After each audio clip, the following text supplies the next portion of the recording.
Kendra Roth had survived 3 years on the frontier by keeping her head down, her blade sharp, and her opinions about orcs to herself. But when the war band descended on her isolated farmstead with drums echoing through the valley, she knew her carefully constructed solitude was about to shatter in ways she could never have imagined. She stood in the doorway of her timber cabin, watching the procession wind down the mountain path like a river of green muscle and leather armor. 20 warriors, maybe more, all carrying the distinctive spiral banners of the northern clans. Her hand went instinctively to the knife at her belt, then fell away. What good would one blade do against a war band? The leader dismounted first. He was massive even by orc standards, easily 7 feet tall with shoulders broad enough to carry a plow yoke without bending. His tusks were painted with ceremonial white clay, and his dark hair was braided with bone beads that clicked softly as he moved. But it was his eyes that caught Kendra's attention, deep amber and surprisingly thoughtful as they swept across her modest farm. "Human woman," he called in heavily accented but clear common. "We come in peace. The elder sends word that all clans gather for the harvest feast. You are invited." Kendra blinked. Of all the things she had expected, a raid, a demand for tribute, even just passage through her land, an invitation to a feast had not been among them. "I'm human," she said carefully, as if perhaps he had not noticed. Yes, the warrior's expression did not change. The elder was clear. "All who live in the valley are welcome. The feast is in 3 days, the old oak grove where the 3 rivers meet." He turned to leave, then paused. "It would be wise to come. The winter will be hard. Alliances are good to have." Then they were gone, disappearing back up the mountain path as quickly as they had arrived, leaving Kendra standing in her doorway with her heart hammering and her mind racing through possibilities.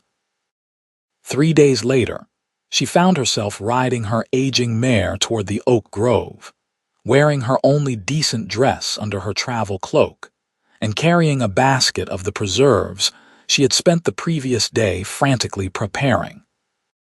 If she was going to walk into what might be a trap, at least she would not arrive empty-handed. The grove was already alive with activity when she arrived. Dozens of orcs moved between massive cooking fires, their green skin gleaming in the firelight. Children, smaller versions of their parents with their developing tusks and wide eyes, darted between adults playing games with carved wooden figures. The smell of roasting meat and unfamiliar spices filled the air. Kendra dismounted slowly, very aware that every eye had turned toward her. The conversation had not stopped, but it had definitely quieted. She squared her shoulders and walked forward, basket held before her like a shield. An elderly orc woman approached, her gray hair bound in elaborate braids, her face creased with what must have been a century of laughter and sorrow. Despite her age, she moved with fluid grace and her pale green eyes missed nothing. "Welcome, human," she said, her voice carrying effortlessly across the clearing. "I am Elder Orla Ashvin. You honor us with your presence." "Kendra Roth," she replied, offering the basket. "I brought preserves." "Apple and elderberry." Orla accepted the basket with a slight bow. "A generous gift. Come, you must be hungry. The feast is about to begin."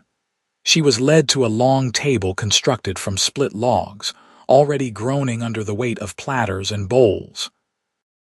Orcs were settling onto benches on both sides, and Kendra found herself guided to a spot near the center. To her surprise, she was not isolated. Several orcs sat down near her, nodding politely if not warmly.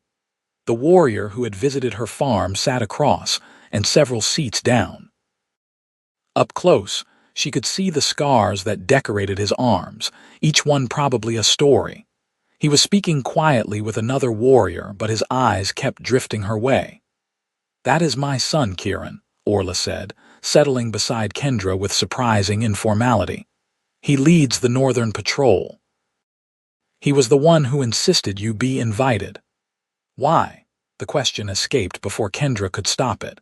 Orla's smile revealed tusks yellowed with age. Why not? You live in our valley. You have not raised arms against us. You tend your land well, and your smoke is always straight. You know how to live with the forest. These things matter. The feast began with a ceremonial blessing. Orla's voice rising in a language Kendra did not understand, but that seemed to make the very air vibrate.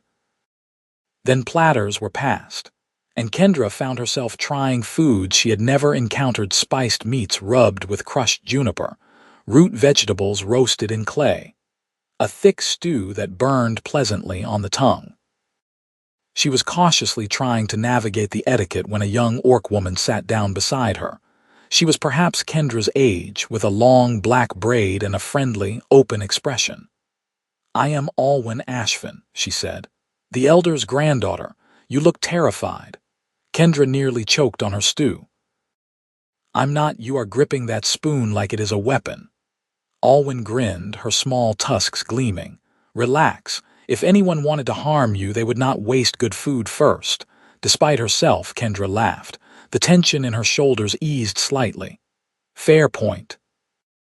So you are the human who lives alone in the western meadow, Alwyn continued, helping herself to more meat. We have watched your smoke for 3 years. Some said you would not last the first winter. Neither did I, Kendra admitted, but I'm stubborn. Good. Stubbornness is a virtue here. Alwyn leaned closer, conspiratorial. Between you and me, I think grandmother invited you because she has plans. Plans. Grandmother always has plans. Alwyn's eyes sparkled with mischief. She believes the old ways are changing. That humans and orcs must learn to live as neighbors, or we will destroy each other. You are part of her grand design. Before Kendra could respond, a commotion erupted at the end of the table. 2 young orcs were arguing, their voices rising above the general din. One of them, a scarred warrior with a missing ear, stood abruptly. Why do we break bread with humans? He demanded, loud enough for everyone to hear. My father died in the border wars. My brother lost his arm to human steel, and now we invite them to our sacred feast. Silence fell across the grove.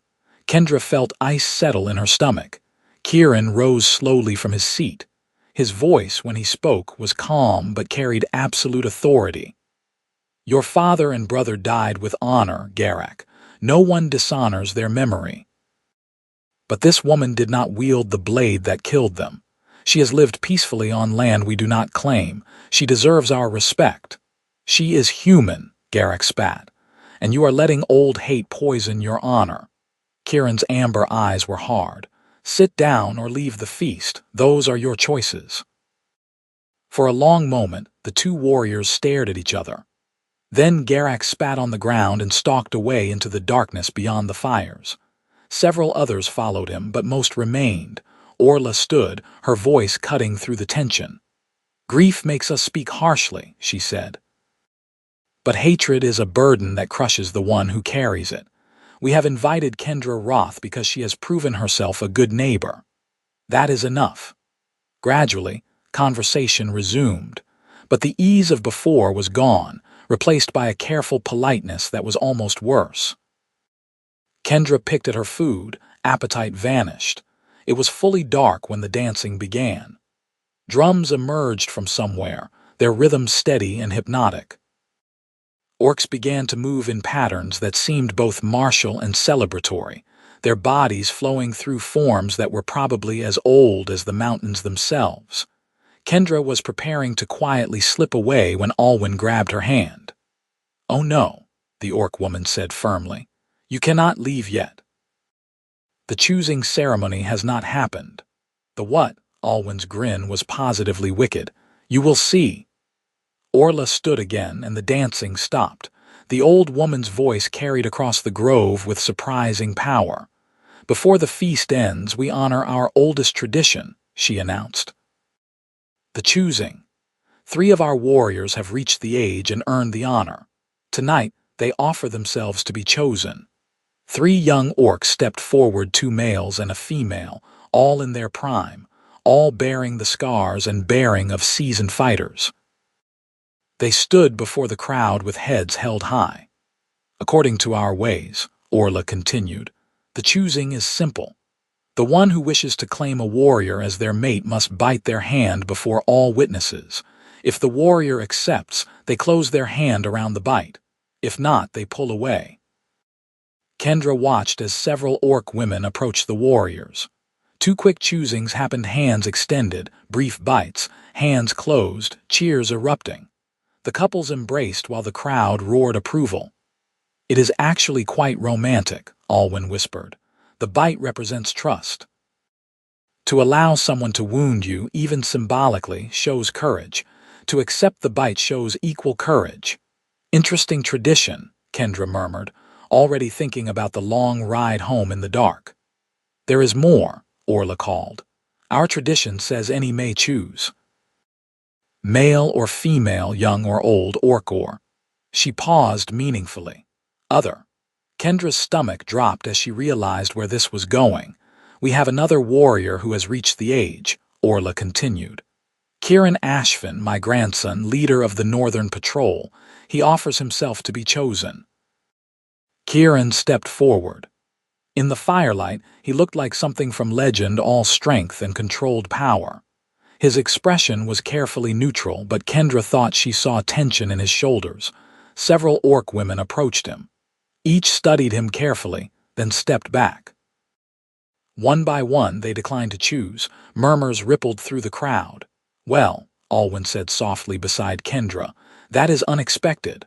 Why is no one choosing him? Kendra whispered back. Because everyone knows he is waiting for someone specific. Alwyn's eyes gleamed. They have been waiting for 3 years, actually. Kendra's heart began to hammer. That's ridiculous. He doesn't even know me. Does he not? He has watched your smoke every morning. He has walked the borders around your land to ensure no trouble found you. He was the one who told the young hunters to leave your fences alone, and who made sure the winter wolves did not den too close to your farm. Alwyn's voice was gentle. My brother is many things, but impulsive is not among them. I can't just... Kendra started, but Orla was speaking again. If no one chooses Kieran Ashvin, the elder said, he will remain unchosen until next year's feast. Something in the old woman's tone made it clear that would be a shame. Kendra looked around the grove. Every eye was on Kieran, who stood with his hand still extended, his face carved from stone. She did not remember deciding to move. One moment she was sitting beside Alwyn, the next she was standing, her legs carrying her forward through the crowd. Orcs parted before her, their expressions ranging from shock to delight. Kieran's eyes widened as she approached. She stopped in front of him, her heart hammering so hard she was certain everyone could hear it. I don't know your customs well, she said, loud enough for those nearby to hear. And I'm probably going to do this wrong, but if you're offering... She reached out and took his extended hand in both of hers. His skin was warm, his palm calloused from weapons and work. For a moment, they simply stood there, human and orc, while the firelight danced around them. Then Kendra lifted his hand and bit down on the fleshy part below his thumb. Not hard enough to truly wound, but enough to leave clear marks. Her heart was in her throat, her mind screaming that she had lost her senses. The grove erupted. Not in cheers and gasps of pure shock. For an endless moment, Kieran stared at her, his amber eyes wide. Then slowly, deliberately, his fingers closed around her bite. His hand engulfed hers, warm and strong. Orla's laugh rang out across the stunned silence, delighted and rich. That means she is chosen, the elder cried. By the old ways and the new, Kendra Roth has chosen Kieran Ashvin. Who speaks against this choosing? Dead silence. Even the fires seemed to hold their breath. I speak for it, Alwyn called, stepping forward with a grin. My brother has made a fine choice in being chosen. I speak for it, said another voice, the warrior who had sat near Kendra at dinner. Others joined in, a chorus of acceptance that grew louder, but not everyone spoke. Kendra could see faces in the crowd that were closed and angry. This was not going to be simple. Kieran had not released her hand. He was staring at her with an expression she could not quite read. Shock, definitely, but also something that might have been hope. "You understand what you have done?" he asked softly, his voice pitched for her alone. "Not even slightly," Kendra admitted. "But I'm stubborn, remember." His laugh was surprised and genuine. "So you are. According to our traditions," Orla announced, "the chosen pair must share the ceremonial cup and speak their intentions. Then they have one full moon to confirm or dissolve the choosing. During that time, they must learn to know each other as partners." A carved wooden cup was produced, filled with something that smelled strongly of fermented honey. Kieran took it first, drank, then handed it to Kendra. She drank without hesitation, the liquid burning a sweet path down her throat. "Kieran Ashvin," Orla said, "what are your intentions toward the one who has chosen you?" "To honor her choice," Kieran said, his voice carrying across the grove. "To protect her, provide for her, and learn to stand beside her as an equal. To build a life worthy of her courage." Every eye turned to Kendra. Her mouth went dry. My intentions are to honor the choice I made, to not run screaming for the hills, even though part of me wants to figure out what I was thinking and to see if maybe it was not as crazy as it seems." Laughter rippled through the crowd. Even some of the hostile faces cracked into reluctant smiles. "Honest, at least," someone called out. "The choosing is witnessed and accepted," Orla declared. "Let the feast continue." The drums began again, but now Kendra found herself at the center of attention. Orcs approached to offer congratulations or simply stare at her with undisguised curiosity. Alwyn stayed protectively close, running interference when the attention became too much. Kieran, for his part, seemed as overwhelmed as Kendra. They stood together near the fire, not quite touching, both acutely aware of the other. "I need to explain," he said finally. "I should have spoken to you before. Should have. This was not how I imagined this happening." "You imagined this happening?" Kendra asked. "For 3 years."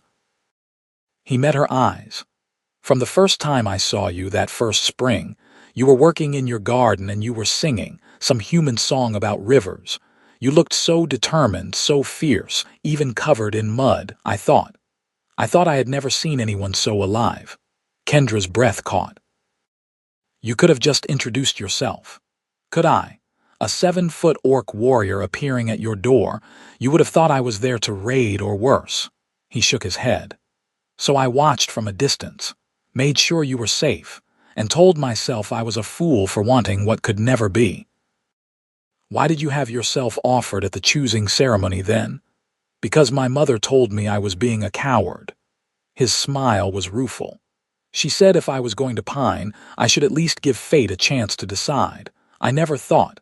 He gestured helplessly at her. "That I would be crazy enough to bite you," Kendra supplied. "That you would be brave enough to choose me," he corrected gently. They were interrupted by Orla, who appeared with blankets and a small tent.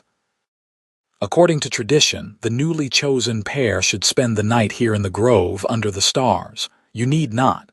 She paused delicately. "The moon time is for knowing each other in all ways. Tonight is simply for talking." "Grandmother," Kieran protested, "Kendra might want to go home." "Kendra might want to be asked," Kendra interjected. She looked at the tent, then at Kieran, then at the dozens of orcs still celebrating around them. "But yes, I will stay. We should talk." The tent was small but well made, with thick furs spread over soft grass. Kieran insisted Kendra take the interior while he sat at the entrance, an unspoken guardian. For a long time, they simply sat in awkward silence while the feast continued around them. "Tell me about yourself," Kieran said finally. "Where are you from? How did you come to the frontier?" Kendra drew her knees up, wrapping her arms around them. "I was a soldier," she said. "4th Border Regiment. We fought in the southern campaigns against orc raiders." She felt him stiffen but forced herself to continue. "I did 3 years, saw things I wish I had not seen. Did things I am not proud of. When my term ended, I took my land grant as far from everything as I could get. I wanted somewhere quiet where I could forget. And instead, you found yourself surrounded by orcs again, Kieran said softly.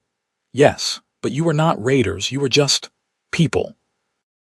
Families, farmers like me. She looked at him. It took me a year to stop reaching for my sword every time I heard your drums. 2 years to realize no one was coming to burn my fields. This year, I actually considered coming to the feast when the invitation was delivered. Considered. I talked myself out of it, thought it was too dangerous, too complicated. She laughed without humor, and then I showed up anyway. I am extremely good at bad decisions. I do not think choosing me was a bad decision, Kieran said carefully, but I understand if you regret it. The moon time is for both of us to be certain.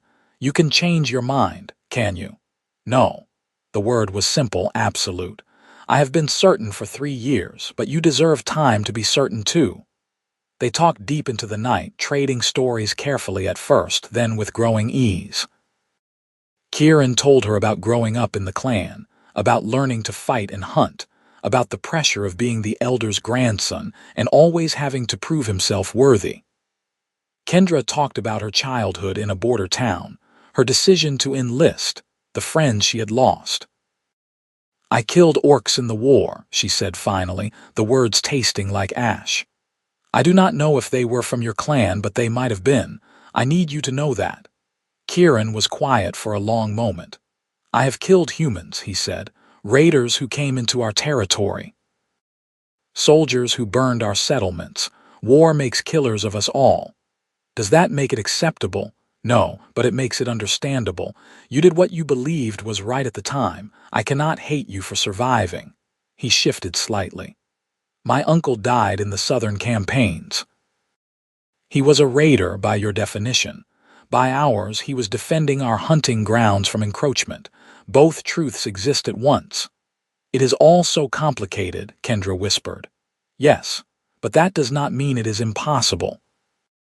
He reached out slowly, giving her time to pull away, and covered her hand with his. We can figure it out together. She did not pull away. When dawn painted the sky pink and gold, Kendra woke to find herself alone in the tent. Panic fluttered in her chest until she heard Kieran's voice outside, speaking quietly with someone.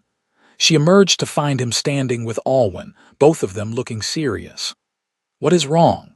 Kendra asked immediately. Garak and his followers left during the night, Alwyn reported. They are angry about the choosing. Kieran thinks they may cause trouble. They will go to the human settlements, Kieran said grimly. Tell them that orcs are harboring a deserter or that we have kidnapped you. It will cause problems. I was not a deserter, Kendra said. I fulfilled my term. Do you think they will care about details? Alwyn shook her head. This is bad, brother, if humans come with soldiers. Then we deal with it. Kieran's jaw was set. But first, I need to get Kendra home safely. She has crops to tend and a farm to protect. They rode out within the hour, Kieran on a massive war horse that made Kendra's mare look like a pony. He had insisted on escorting her personally, despite Alwyn's protests that he was needed with the clan. The clan can manage for a few days, he had said firmly. The woman who chose me needs protection more. The ride back was quieter than Kendra expected. Kieran rode beside her, his eyes constantly scanning the forest, but he seemed content with silence. It was comfortable, she realized. Natural. When they reached her farm, everything looked exactly as she had left it. The cabin stood solid and safe, her garden beginning to show the first signs of autumn harvest, her chickens scratching in their coop. I should check the perimeter, Kieran said, dismounting. Make sure no one has been here. He was gone for nearly an hour, riding a wide circle around her property. When he returned, his expression was troubled. There are tracks, he said. Human boots, several sets. They came yesterday evening, looked around, then left. They will be back. Kendra's hand went to her sword hilt. Then I will be ready. Kendra. Kieran dismounted and approached her slowly. This is because of me, because you chose me. If you want to end the choosing, tell them I forced you or tricked you. They will believe it and you will be safe. And you, he shrugged, I will handle it. No. The word came out harder than she intended. I made my choice. I do not take it back just because things get difficult. Something fierce and bright lit his eyes. You are certain? I am stubborn, remember. This time his laugh was warm. How could I forget? They spent the day preparing. Kieran helped her reinforce her fences and check her stores. He was surprisingly gentle with her animals, speaking softly to her nervous mare and catching her rooster with practiced ease when it tried to attack him. You are good with animals, Kendra observed. All orcs are taught to live with the land, he said. My mother raised mountain goats. I spent my childhood chasing them down cliffs. That explains the climbing ability. They were repairing a window shutter when the riders appeared. 6 men in the leather armor of frontier militia, all armed, all looking grim. Kendra recognized the leader, Captain Marcus Hendren, from the regional garrison. Kendra Roth, Marcus called, not dismounting. We received reports that you were taken by orcs. We have come to extract you. I was not taken, Kendra said, stepping forward. I attended a feast as an invited guest. And the orc, Marcus's eyes were on Kieran, who had straightened to his full height, is also a guest, Kendra said firmly, on my land. We heard you were forced to participate in some kind of barbaric ritual. Marcus's hand was on his sword. That this orc claimed you. The other way around, actually, Kendra said. She could feel her temper rising. According to their customs, I chose him. I participated willingly in a choosing ceremony. No force was involved. Disbelief and disgust warred on Marcus's face. You chose an orc. I chose a good man who happens to be an orc, yes. You are mad or corrupted. Either way, we cannot allow this. Marcus drew his sword. The creature must leave, or we will remove it by force. Kieran moved faster than Kendra had ever seen anyone move. One moment he was standing beside her, the next he was between her and the soldiers, his own blade drawn. I will not fight you, he said, his voice deadly calm. But I will not leave her undefended either. Stand down, orc, Marcus snarled, or we will cut you down where you stand. Stop, Kendra pushed past Kieran, furious. You have no authority here, Marcus. This is my land, granted to me by my military service. I have broken no laws. I have the right to invite anyone I want onto my property. You are consorting with the enemy. We are not at war, Kendra shot back. The treaty was signed 4 years ago, or do you not respect the crown's peace? That gave Marcus pause. He looked between Kendra and Kieran, his expression darkening. This is not over, he said finally. The magistrate will hear of this. The church will hear of this. There are laws against this kind of perversion. Then let them come, Kendra said, her voice cold. I will answer to proper authorities, not frontier bullies who miss having an excuse to kill. Marcus's face went purple, but he sheathed his sword. You have made your position clear. When the consequences come, and they will come, remember that you chose this. They rode away, but Kendra knew it was far from over. Kieran lowered his blade slowly. You did not have to defend me like that, he said quietly. You could have let them take me. And then what? Spend the rest of my life wondering if you were all right, knowing I had been a coward. Kendra shook her head. No, if I am going to make a crazy choice, I am going to commit to it fully. You keep calling it a crazy choice. Because it is. I barely know you. We are from different species. Half of your people hate me and half of mine hate you. This is objectively insane. She turned to face him. But I have not felt this alive in 3 years, since before the war, and I think I want to feel this way more. Kieran reached out and gently tucked a strand of hair behind her ear. His hand was enormous compared to her face, but his touch was impossibly gentle. I want that too, he said. More than I can say. They stood there in the afternoon sun, human and orc, while the world seemed to hold its breath around them. The next weeks fell into a pattern.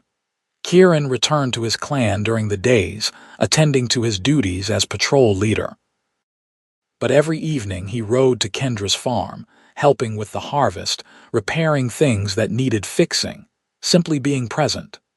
They talked while they worked, learning each other's rhythms and habits.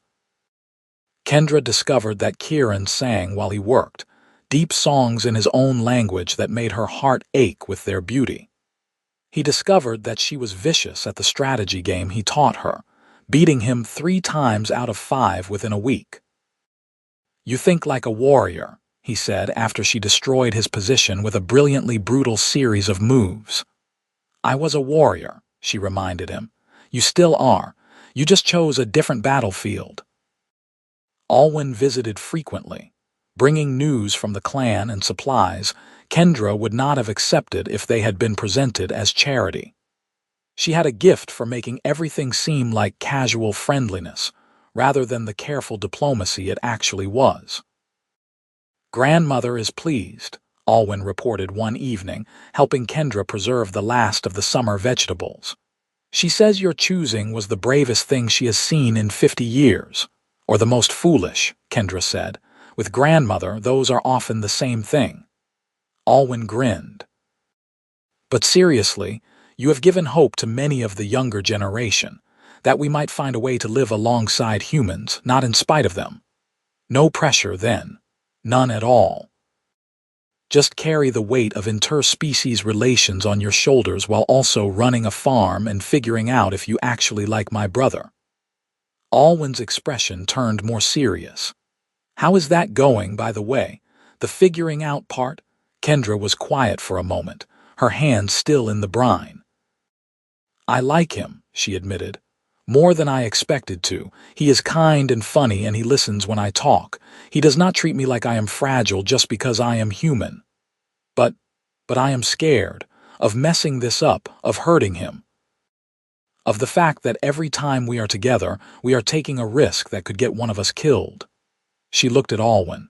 "Your people who left the feast, Garak and his followers, are they still angry?" "Yes. They have been speaking against Kieran, calling him a traitor to the clan. Some of the elders are concerned." Alwyn's tusks caught the light as she frowned. "And your people are no better.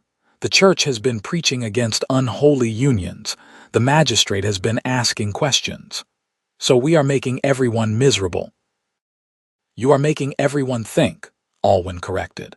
"That is much more dangerous." The confrontation came 3 weeks into the moon time. Kendra was working in her garden when she heard shouting from the road. She ran to find Kieran facing down 6 orc warriors, Garak prominent among them. "You bring shame on the clan," Garak was snarling. "Debasing yourself with a human. Our ancestors would spit on you." "Our ancestors would respect that I made my choice and stand by it," Kieran replied, his voice level despite the tension in his shoulders. "She is using you. All humans do is use and destroy. When she has what she wants, she will betray you." "Enough." Kieran's hand went to his sword. "You insult my honor and the one I have chosen. Either leave or answer the challenge." "Stop." Kendra ran forward, putting herself between the 2 warriors. "Please do not do this." Garak's eyes, when they focused on her, were full of hate. You are the poison in his blood. Before you, Kieran was the best of us. Now he is nothing." "She is everything," Kieran said quietly. "And if you cannot accept that, then we have nothing more to discuss." "Then you choose exile." Garak's voice was cold. "By the old laws, I call for judgment. You have abandoned your people for an outsider. You must leave the clan." Murmurs from the other warriors. Not all agreed, Kendra realized, but none spoke against Garak. "If that is what must happen," Kieran said steadily, "then so be it. I will not abandon Kendra." "No." The word burst from Kendra's lips. "You cannot throw away your entire life for me, your family, your clan, everything you have ever known." "You are what I choose to know," Kieran said, looking at her. "I thought that was clear." "This is insane." Tears were burning in Kendra's eyes. "We barely know each other. A few weeks does not mean you should exile yourself from your people." "The moon time is not yet complete," came a new voice. Orla stepped from the forest, her presence immediately commanding attention. By law, you cannot force exile before the choosing is confirmed or dissolved. Elder, Garak said, his voice hard, he has made his intentions clear, and so the choosing will play out as tradition demands. Orla's pale eyes swept across the assembled warriors. You shame yourselves by threatening a warrior during his moon time. This is not our way. The human has corrupted our ways. The human has followed our ways more faithfully than you have. Orla's voice could have cut stone. She participated in a sacred ceremony. She made a choice with courage, before witnesses. She has honored the moon time by learning to know the one she chose. In all of this, she has shown more respect for our traditions than you show now. Silence. Even Garak seemed chastened by the elder's fury. The choosing will play out, Orla repeated. And then, whatever is decided will be decided. Until then, any who threaten Kirin or Kendra will answer to me. Am I understood? Grudging nods. Garak spat on the ground but mounted his horse. The warriors left, but the damage was done. Kirin stood like a statue, his hands clenched into fists. Kendra wanted to touch him to offer comfort, but did not know if she had the right.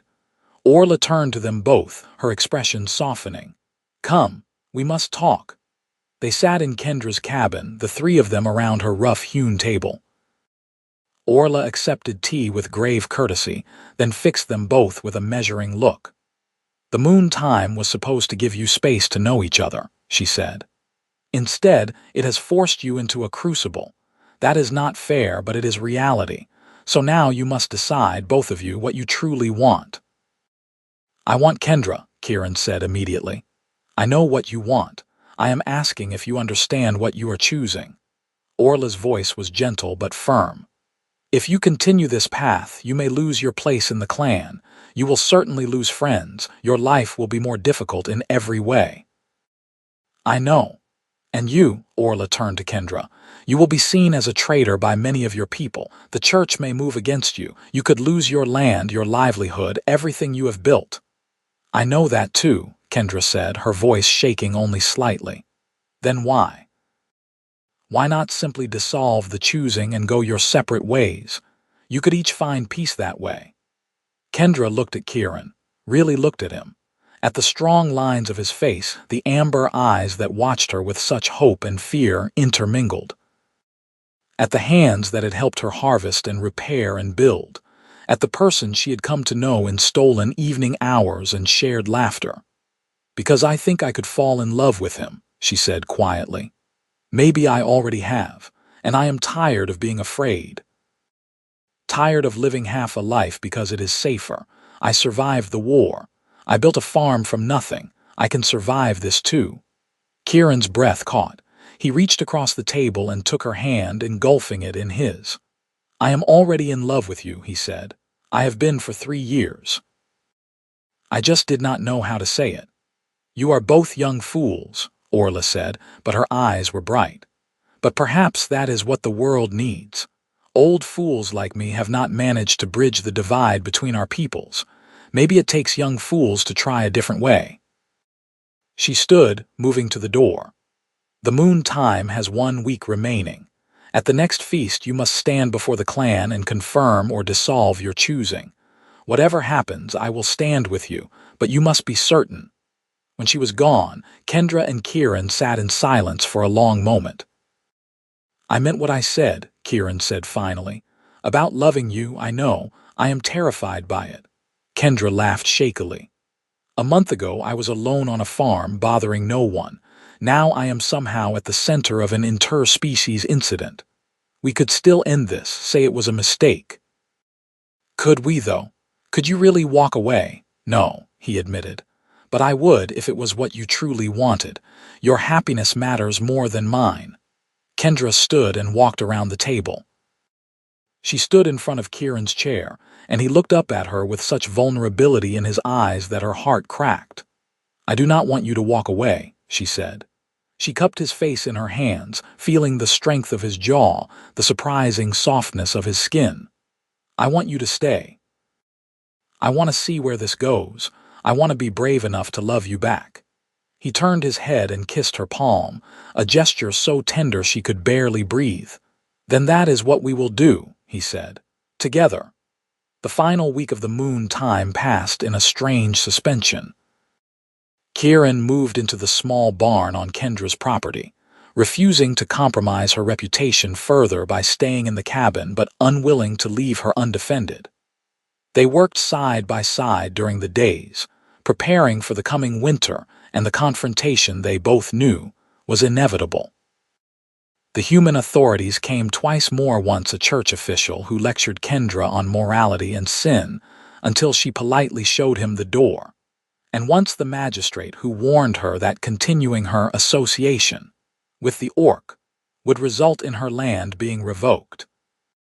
"I served 3 years in the military," Kendra told him coldly. "I earned this land with blood.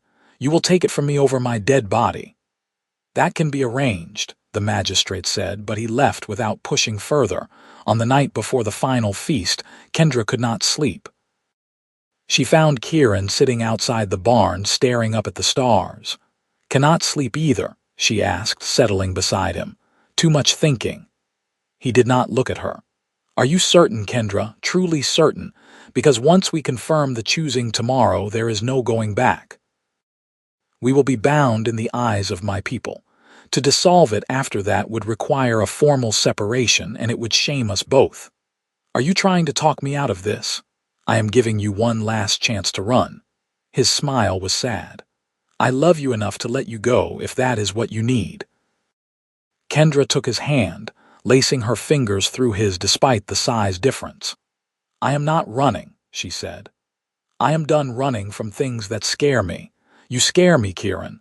This whole situation scares me, but you also make me feel alive in a way I have not felt in years. That is worth fighting for." He turned to her then, his amber eyes reflecting starlight. "I will spend every day trying to be worthy of you. You already are." She leaned her head against his shoulder, and they sat together under the stars until dawn painted the sky. The second feast was nothing like the first. The atmosphere was tense, the crowd divided. Kendra could see the factions clearly now: Orla's supporters who believed in a new way forward, and those who sided with Garak, who saw her as an enemy and a threat. When Orla called for the confirmation ceremonies, 3 couples came forward. 2 confirmed their choosings to cheers and celebration. Then it was Kendra and Kieran's turn. They walked to the center of the circle together. Every eye was on them, human and orc alike. Kendra was surprised to see other humans in the crowd: settlers from nearby farms, people she recognized from the regional market. Word had spread. "Kieran Ashfin and Kendra Roth," Orla announced. "You stand before us at the end of your moon time. Have you come to confirm or dissolve your choosing?"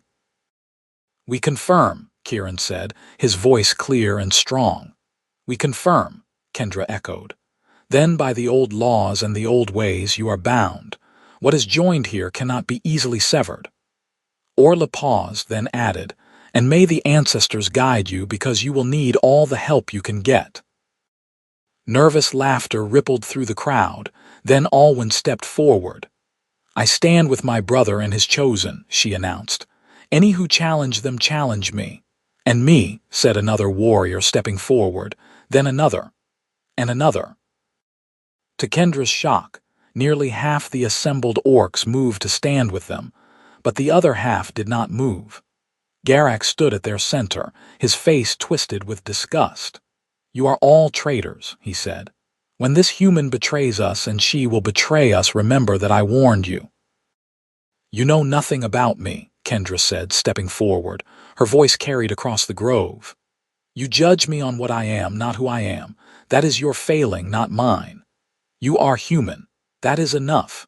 And you are an orc. By your logic, that should make you my enemy, but I do not believe that." Kendra looked around at the assembled crowd.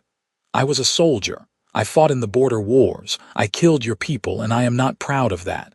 But I am not fighting anymore. I came to the frontier to find peace. I found it on my farm, and I found it with Kieran." She turned to face Garak directly. You can hate me. That is your right. But I am not going anywhere. This is my home now, and Kieran is my family. If you want to change that, you will have to kill me. And before you do, you will have to go through him. Kieran moved to stand beside her, and Kendra felt his hand settle protectively on her shoulder. She is right, Kieran said. We are done fighting. If you want war, you will have to find it somewhere else. The silence stretched. Then, unexpectedly, one of the elders stepped forward, an ancient orc with more scars than smooth skin. I fought in the border wars too, he said, his voice cracked with age. I lost 2 sons and a daughter. I have hated humans for 20 years. He looked at Kendra. But I am tired of hating. It is a heavy burden. Maybe it is time to try something different. He moved to stand with Kieran and Kendra. Others followed one by one until Garak and his followers were clearly the minority. This is not over, Garak snarled, but when he stormed away this time, fewer followed. The feast continued, but with a different energy. There was still tension, still division, but there was also something new possibility. Kendra found herself surrounded by orcs wanting to talk to her, to ask questions about human customs and life. She answered as best she could, her hand never far from Kieran's. Late in the night, when the fires burned low and most had retired to their tents, Orla approached them one final time. You have done something remarkable, she said quietly. You have made people think differently. That is dangerous work. We just want to live our lives, Kendra said. No one who makes real change just wants to live their life, but that is acceptable. Orla smiled. You are family now, both of you. That means you have the clan's protection, such as we can offer it. It also means you have responsibilities. What kind of responsibilities? Kieran asked warily. The kind that come with being a symbol. Others will look to you as an example. How you live, how you treat each other, how you navigate the difficulties ahead, all of it matters. Orla's expression turned serious. The magistrate will move against you, Kendra. The church will pressure you. And Garak and his followers will not give up easily. You have hard times ahead. We know, Kendra said. We will face them together. Then you are braver than I was at your age. Orla clasped both their hands. Build your life. Love each other well. And when it gets hard, and it will get hard, remember that you have people who stand with you. The next months tested those words. The magistrate did indeed move to revoke Kendra's land grant, claiming she had violated the settlement terms by engaging in trade with hostile forces. Kendra fought the claim with every legal means available, traveling to the regional court with a stack of documents proving her military service and land rights. The judge, an old woman who had served in the border wars herself, listened to both sides with a skeptical expression. You are accused of harboring an orc on your property, she said. What is your response? My husband is an orc, Kendra replied calmly. By the laws of his people, our binding ceremony constitutes a legal marriage. He has as much right to the property as I do. Gasps from the assembled observers. The magistrate looked apoplectic. You married an orc? The judge asked, her eyebrows nearly reaching her hairline. Yes, Your Honor. According to orc tradition, the choosing ceremony is a binding contract. We confirmed it before witnesses. I have documentation. She produced the carefully written statement that Orla had prepared, describing the ceremony and its legal standing within orc culture. The judge read it slowly, then looked up with something that might have been amusement. This is highly irregular. I am aware, Your Honor. However, I see no law that specifically forbids it. The treaty with the orc clans recognizes their customs and traditions as legally binding for their own people, if you participated voluntarily in a traditional orc ceremony. She paused. I am going to need to research this further. Case postponed for 3 months. It was not a victory, but it was not a defeat either. Kendra returned home to find Kieran had expanded the barn into a proper workshop and was in the process of building an addition to the cabin. "I thought we might need more space," he said when she raised an eyebrow at the construction. "If we are going to live here together. Properly, I mean." "Properly." Kendra walked around the framing, impressed despite herself at the solid construction. "You cannot keep sleeping in the cabin while I sleep in the barn. People talk." His grin was slightly sheepish. "Also, I would like to actually sleep beside my wife if that is acceptable." Warmth flooded through Kendra. He had called her his wife before, but always in the legal sense. This felt different, more real. "That would be very acceptable," she said softly. They finished the addition by first snowfall. It was not large, a single room with a sleeping loft, but it was solid and warm and theirs. The first night they spent in it together, lying in the darkness with snow falling softly outside, Kendra felt something settle in her chest. Peace maybe, or happiness, or simply the sense that she was exactly where she was supposed to be. "Are you awake?" Kieran whispered. "Yes." "I was thinking about spring." His voice was careful in the darkness. "I know we have to be careful, that people are watching, but I would like to plant a joint garden. Orc vegetables and human vegetables all mixed together. My mother taught me which ones grow well side by side." "That sounds perfect," Kendra said. She reached out in the darkness until she found his hand.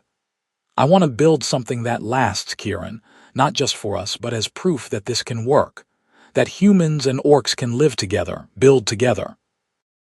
"No pressure then," he said, and she could hear the smile in his voice. "None at all." Winter on the frontier was harsh, but gave them time to simply exist together. Kieran taught Kendra his language, laughing at her attempts to pronounce the guttural sounds. She taught him to read and write common, discovering he was a quick student with a hunger for stories. They traded skills and knowledge. He showed her how orcs tracked game and read weather patterns. She taught him the songs from her childhood and how to cook human dishes. They learned each other's rhythms and habits, the small intimacies of shared life. But the outside world did not leave them in peace.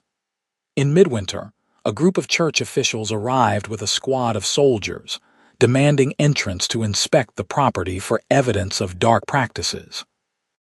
Kendra met them at the door with Kieran standing visibly behind her. "You have no warrant," she said coldly. "This is private property. Leave." "We have reports of unholy unions and possible witchcraft," the lead official intoned. The church has authority over its own members," Kendra interrupted. "I have not attended services in 3 years. You have no jurisdiction here. Leave, or I will defend my home." Her hand was on her sword. Kieran's hand was on his axe. The soldiers looked uncertain, clearly unwilling to start a fight they might not win. The officials left, but not before promising that the matter was not closed. "They will be back," Kieran said quietly. "I know, but every day we hold them off is a victory." Kendra looked up at him. "I am not giving up. Not on us. Not on this life we are building. Neither am I." Spring came with a warmth that felt like hope. True to his word, Kieran helped Kendra plant a joint garden, mixing orc root vegetables she had never heard of with her familiar beans and squash. The result was a riot of different greens, growing side by side in carefully planned rows. Other changes came too. Alwyn brought word that 2 more orcs from the clan had partnered with humans, inspired by Kendra and Kieran's example. It was still controversial, still fought at every turn, but it was happening. "You started something," Alwyn said, helping them plant potatoes. "Whether you wanted to or not, you are leading the way." "I just wanted to live my life," Kendra protested. "And in doing so, you showed others a different way to live theirs. That is leadership, whether you claim it or not." The court case resumed in early summer. This time, the judge had clearly done extensive research. She questioned both Kendra and Kieran extensively about their relationship, the ceremony, and their intentions. Finally, she sat back with a sigh. "This is unprecedented," she admitted, "but I find no legal grounds to revoke the land grant. Mrs. Roth fulfilled her military service honorably. She has broken no laws. The treaty with the Orc clans is binding, and if she chose to participate in their customs, that is her right. The magistrate tried to protest, but the judge cut him off. My ruling is final. The land grant stands. Furthermore, I am declaring that the choosing ceremony constitutes a legal marriage under frontier law with all rights and protections thereof.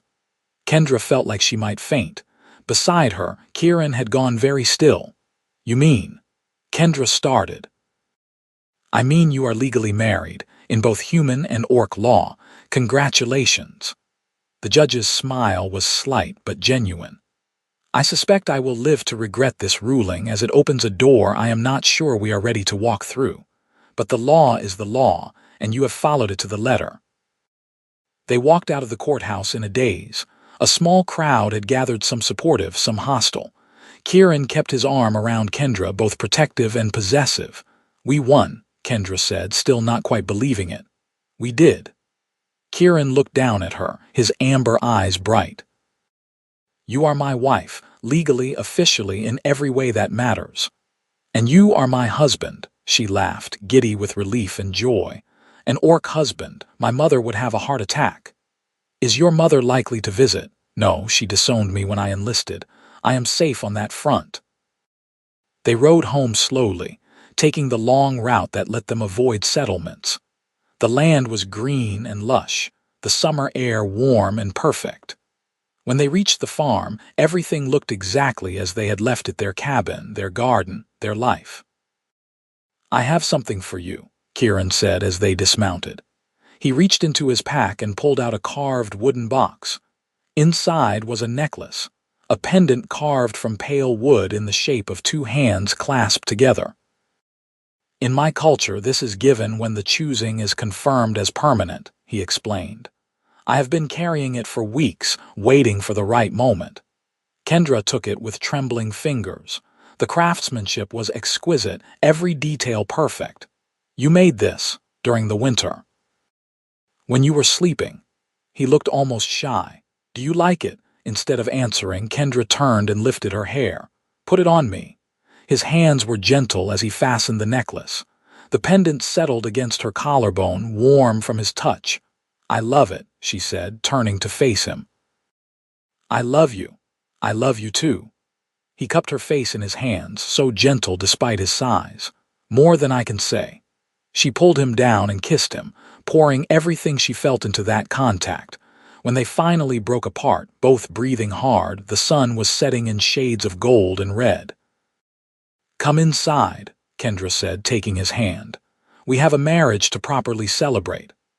That night, wrapped in each other's arms in the home they had built together, Kendra felt something she had not felt since before the war complete. Not just content, but whole. As if all the broken pieces of her life had finally found a way to fit together. What are you thinking? Kieran asked, his voice rumbling in his chest where her head rested. That I bit your hand at a feast and ended up here. It seems impossible. The best things usually do. His arms tightened around her. I have been thinking about the future. What about it? I want to build more. Not just a farm, but something bigger. A place where others like us could come. Humans and Orcs who want to live together, away from the judgment and hate. His voice grew more excited. We could create a real community. Prove that it can work. Kendra lifted her head to look at him. In the moonlight streaming through the window, his face was earnest and hopeful. That is a dream, she said carefully. Is it such a bad one? She thought about it. About the other couples Alwyn had mentioned.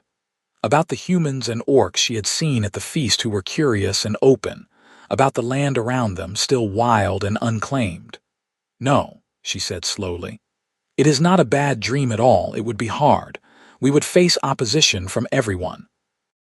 We already do. True, she smiled. Then why not? If we are already symbols, we might as well actually do something symbolic. They talked deep into the night, planning and dreaming. It would take years, they knew. Money, legal battles, endless work, but it was possible.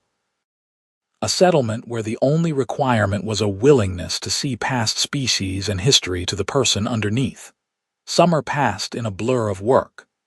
They expanded their farm, built a second cabin for storage, and began carefully spreading the word about their plans.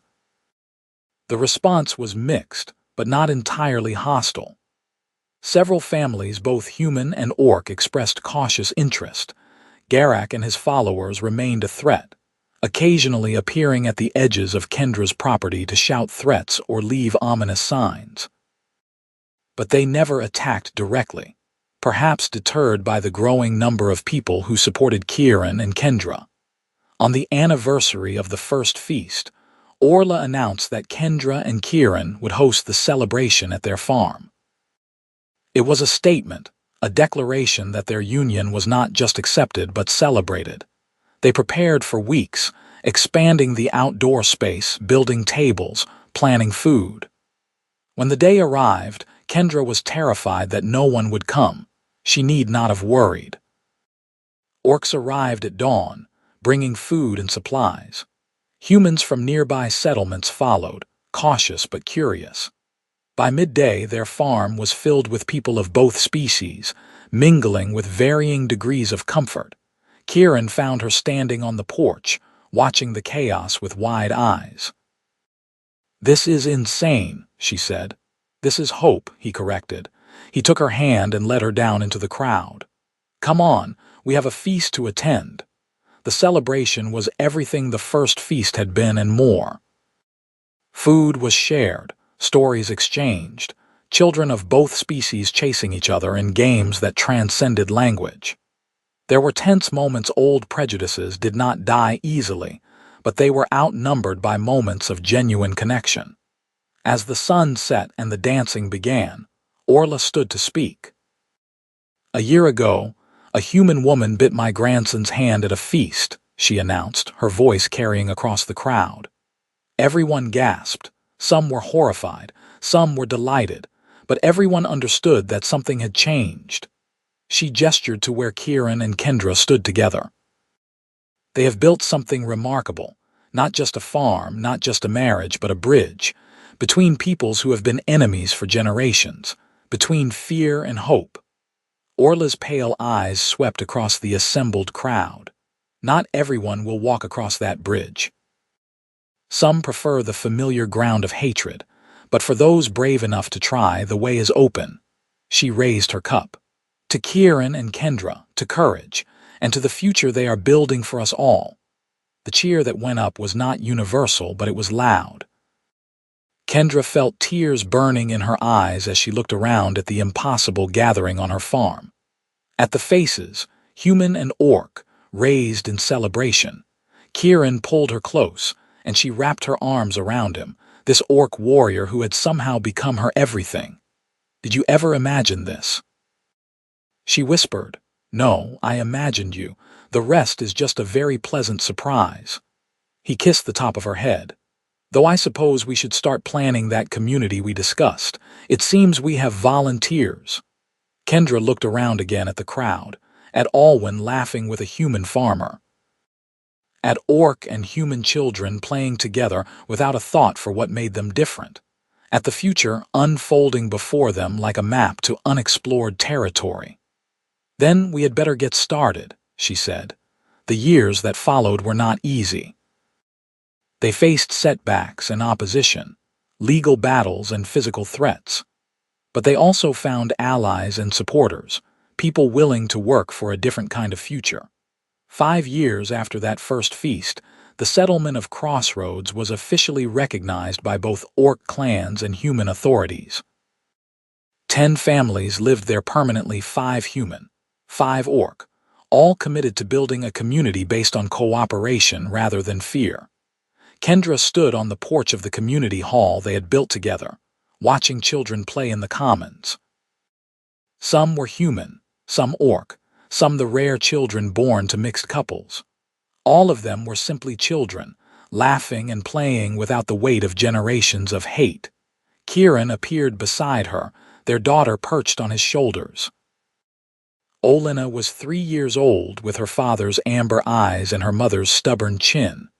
Her skin was a lighter green than her father's, her tiny tusks just beginning to show. She was beautiful and impossible and absolutely exhausting. "Mama," Olena called. "Down, want to play?"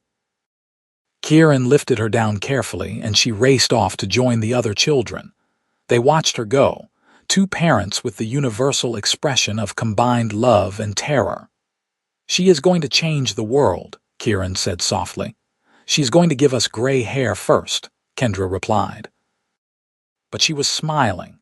She leaned against her husband, feeling the solid warmth of him. 7 years since that first feast. 7 years of building and fighting and loving. 7 years of proving that what everyone said was impossible could, with enough stubbornness and hope, become real. The community was still small, still controversial, still fighting for acceptance. But it existed. It thrived. And every day it proved that humans and orcs could live together, love together, build together. Kendra looked at the pendant she still wore, the two clasped hands. Then she looked at Kieran, at their daughter playing with her friends, at the community they had created from nothing but courage and love. "No regrets?"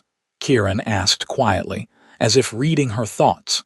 Kendra thought about that farm girl who had ridden to a feast on a whim.